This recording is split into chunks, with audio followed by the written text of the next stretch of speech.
저희들이 이제 종교개혁가들의 선교가 교육 선교에 있었다는 것입니다. 지도자 양성을 통한 이제 교육 선교의 부분들인데요.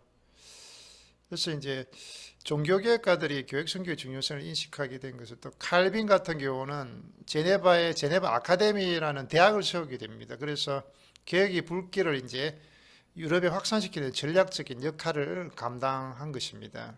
아시는 것처럼 존 낙스라는 그런 스코틀랜드 장로교에 개척한 인물인데를 칼빈의 그 제네바 아카데미에서 이제 신학 교육을 받게 됩니다. 그러면서 사상적으로 굉장히 큰 전의를 경험하게 되었습니다. 그래서 이 개혁가들의 어떤 교육을 통한 어떤 지도자 양성 방법이 이후에도 개신교회가 유럽에 정말 뿌리 깊은 대학을 설립하면서 또한 개신교회 확산이 되고 그렇게 하는데 큰 기여를 했다는 것을 이제 보게 됩니다. 그래서 종교개혁가들의 어떤 교육 선교는 이제 개신교 선교 역사에 있어서 단지 교회 갱생을 위한 지도자 양성 측면에만 머무르지 않았고 그 선교 개척 상황에서도 전략적인 선교 방법으로서 계속 지금까지 이어져 내려오고 있다는 것을 좀 보게 된다는 겁니다. 그래서 어떤 한국교회 어떤 선교 대상지가 되는 대부분의 지역들에 관해서도 어떤 교회 갱성적인 어떤 지도자 양성이 필요한 것을 보게 됩니다. 어떤 부분에 있어서는 개척 선교 상황에서의 전략적인 측면에서의 교육 선교가 필요하다고 보여지는 것입니다. 그래서 이러한 지도자 양성은 어떤 세계 3분의 2 지역의 어떤 교역사는 오래되었지만 지도력이 결여되어 있고 신학적인 취약성이 있는 그런 것으로 인해서 목회자가 제대로 훈련받지 못하는 그런 선교 지역으로서 볼 수가 있을 것입니다. 제가 아프리카에 아주 잠시 유학을 겸해서 어떤 주일 사역을 겸한 것이 있지만 잠시 한 그 몇 년 동안을 보아도 아프리카에 있는 어떤 현지인들의 어떤 신학적인 기반이 매우 약한 것을 보게 되었습니다. 그래서 어떤 자칭 뭐라고 합니까? 하나의 어떤 사제직을 받았다고 어떤 신학적인 교육을 통해서 안수를 주는 것이 아니라 어떤 자의적으로 안수를 주는 그런 사건들도 있었던 것 같고요. 여러 가지로 그런 여러 가지의 어떤 신학 교육의 결여들이 현지 교회의 지도적 양성 측면에까지 영향력을 미치는 부분들을 보게 되었고, 그러한 어떤 교육 선교가 절실히 요구되는 부분들을 보기 때문에 교회 갱생적인 차원에서 어떤 그런 부분들이 이루어져야 된다는 것을 조금 보게 된 것 같습니다. 그래서 중요한 것은 어떤 지도자가 선교 현지의 교회와 친밀한 유기적인 관계를 또 가지면서 이들 교회의 일꾼을 양성하는 어떤 상황적인 측면이 또 고려돼야 한다는 것도 보게 되었습니다. 어떤 현지 교회 지도자 개발에 대한 교육 요청이 단순히 아프리카뿐만이 아니라 아시아와 또 남미 또 세계 3분의 2 지역까지 어떤 날이 갈수록 정대하고 있는 실정으로 보여집니다. 이러한 점에서 어떤 한국 교회가 어떤 현지 어려운 상황에 처한 교회들의 교회 갱생의 측면에서 어떤 선교적인 도움을 주는 것은 너무나도 필요한 일이라는 것입니다. 제일 우려되는 것은 어떤 김성대 교수님이 선교학 교수님 이야기하는 부분들은 어떤 현지 교회의 요구를 간과한 한국 교회 일방의 어떤 단독적인 물량주의적 프로젝트 중심의 선교를 굉장히 우려를 하는 글을 읽은 적이 있습니다. 그래서 잘못하게 되면 어떤 현지 교회의 외면을 받게 되고 또 선교 동기에 있어서 문제를 낳는 어떤 불순한 어떤 일꾼을 양성할 위험을 지적하고 있습니다. 그래서 개척 상황에서의 어떤 교육 선교는 현지 교회의 어떤 지구력을 배양해 주면서 또 진정한 성경적인 상황을 이루는 데 도움이 돼야 함을 전제를 하고 있는 것입니다. 그래서 현지 교회가 교육 선교의 어떤 프로젝트를 감당할 만한 능력이 없고 지도력이 갖추지 않은 상태에서 이제 선교 어떤 지도자 일방적인 교육 선교 추진은 시간이 지날수록 현지 교회와는 무관한 일종의 교육시설 운영으로 축소된 제도주의적 함정에 빠지는 그 이야기를 하고 있습니다. 그래서 또 어떤 교육시설을 운영해 나가기 위해서는 또 현지에서 어느 정도의 자급자족이 될 필요들도 또 지적을 하고 있는데요. 그래서 너무 경제적인 형편이 열악해서 작업이 안 될 때는 어떤 본국교회에서의 계속적인 지원이 이제 필요되는데 두 가지 문제점을 또 지적을 하고 있습니다. 본국에서의 지원이 이제 무한정 계속될 수 없는 그 한계를 지적을 하고 있고, 또 교육시설 운영을 위한 지원이 교회 중심의 어떤 선교로 전환이 되기에 힘의 소모가 너무 크다라는 그런 것을 지적을 하고 있습니다.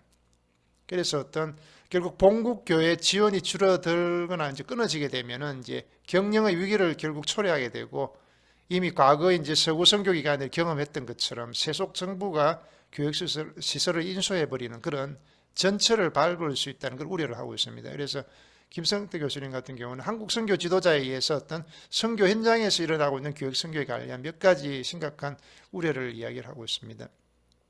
동일한 선교 지역에 또 이제 각기 타 교단이나 타 선교부의 배경을 가진 선교사들이 또 엄청난 규모의 교육 선교 프로젝트를 구상하는데 서로 유기적인 협력이나 의논이 없이 독자적으로 이제 선교 계획을 할 때 그 문제를 발생할 수 있다라는 이야기를 하고 있습니다. 그러면서 또 현지의 어떤 경제적인 형편이나 또 교회의 역량을 고려하지 않는 또 지나친 규모의 교육 선교 프로젝트들을 또 들고 있습니다.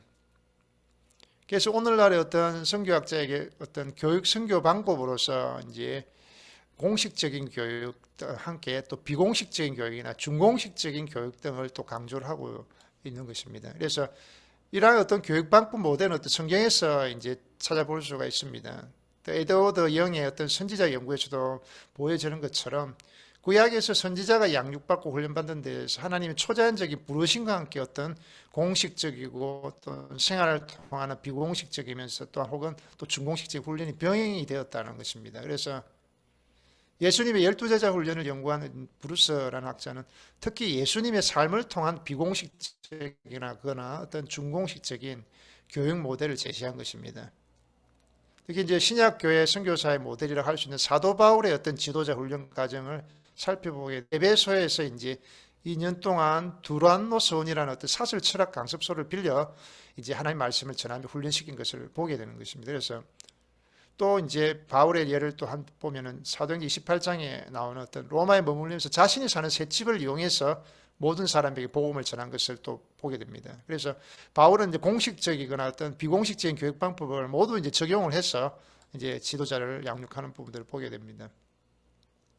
그래서 서구 교회의 전통적인 교육 방법이 사실 공식적인 교육이라고 할 수 있는데 이러한 교육 방법에 너무 편중적으로 강조할 필요가 없다는 것입니다. 그래서 대부분의 3분의 2 지역에서는 공식적인 교육보다는 비공식적이거나 또한 중공식적인 교육에 익숙해 있는 상황인데 이러한 점으로 인해서 또 서구 선교단체들은 1970년대부터 해서 남미를 중심으로 해서 점차적으로 전 세계의 공식적이나 비공식적 혹은 또 중공식적인 교육을 병행하는 어떤 신학 연장 교육이 뭐 T라고 해가지고 그 부분들을 통해서 결국 지도자 훈련을 시킴으로써 큰 성과를 거두고 있는 부분을 보게 되는 것입니다. 그래서 한국교회 선교 역사를 보게 되어도 이러한 어떤 교육 선교 방법을 찾아볼 수가 있습니다. 물론 어떤 이것은 또 주로 교회 내 어떤 목회자 훈련을 위한 방법으로 보여집니다. 1900년대 당시 한국 초대교회 상황에서는 공식적인 교육만으로 지도자를 양성할 수는 없었을 것입니다. 그래서 어떤 현지 확장이 되어가는 교회와 모양할 지도력이 공백 상태에 있으면 안 되기 때문에 사역지를 중심으로 해서 일꾼들을 모아 어떤 일정 기간의 지도자 교육을 시키고 사역의 중단이 없이 지속적으로 이제 진행되도록 한 것입니다. 당시에 이제 1900년 상황을 보면은 1년 중에 이제 농한기인 어떤 겨울을 이용해서 평양에서 이제 공식적인 교육을 3개월 동안 이제 시행을 하게 됩니다. 그리고 나서 이제는 6년간의 공식적이거나 또 이제 비공식적인 교육을 병행해서 지도자 훈련을 이제 마치게 되는 것입니다. 그래서 이를 통해서 이제 한국교회 첫 목회자의 이상적인 전향을 보여줄 수 있는 인물들이 배출이 되었다는 것은 눈여겨볼 수가 있다는 것입니다. 그래서 또 교육 선교에 있어서도 목양적인 어떤 지도력을 키우는데 뭐 이런 것처럼 개척 사항이 아니다 할지라도 어떤 삶을 통한 모범과 그런 생활 훈련 속에서 참된 성경적 지도자상을 배양하는 어떤 비공식적이나 어떤 중공식적 교육 방법을 간과할 수는 없을 것입니다.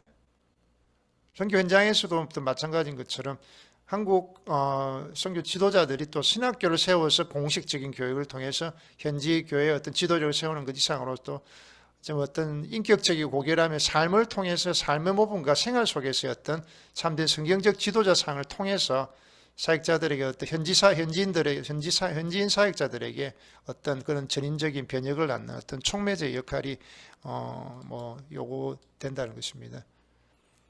세 번째는 어떤 교회 중심의 선교를 저희들이 이야기를 나눌 텐데요.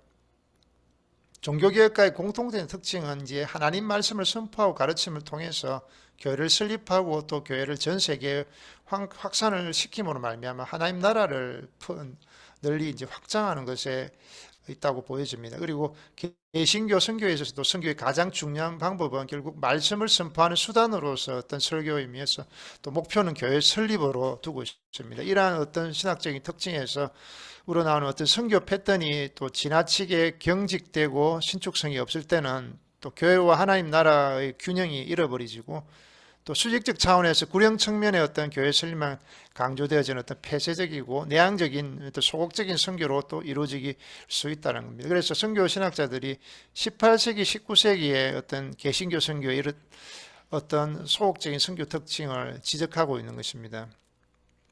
그렇지만 분명한 것은 하나님 말씀만이 궁극적으로 전인격적인 변혁을 이루어 놓는다는 것입니다.